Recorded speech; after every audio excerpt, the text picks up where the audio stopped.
গণ অধিকার পরিষদের সভাপতি নুরুল হক নূরের উপর হামলার ঘটনায় নিন্দা জানিয়েছেন বিএনপির ভারপ্রাপ্ত চেয়ারম্যান তারেক রহমান। নিজের ফেসবুক ভেরিফাইড পেজে দেয়া এক পোস্টে তিনি এ নিন্দা জানান।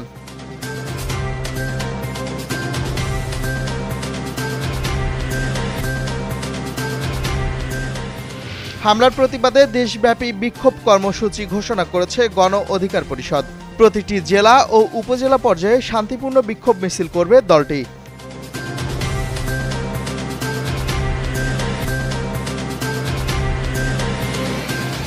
দেশের আইন শৃঙ্খলা ও শান্তি বজায় রাখতে সব ধরনের মব ভায়োলেন্সের বিরুদ্ধে কঠোর অবস্থান গ্রহণে প্রস্তুত সেনাবাহিনী। এক সংবাদ বিজ্ঞপ্তিতে এসব কথা জানায় আইএসপিআর।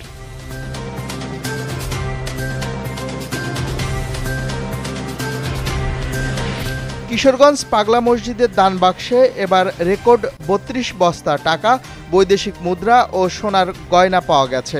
৫০০ জনের একটি দল নিয়ে চলছে গণনার কাজ।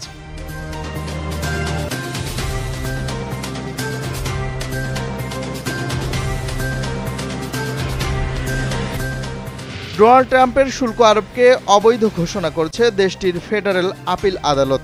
আদালত বলেন, ট্রাম্প যুক্তরাষ্ট্রের আইইপিএ আইনের অপব্যবহার করেছেন।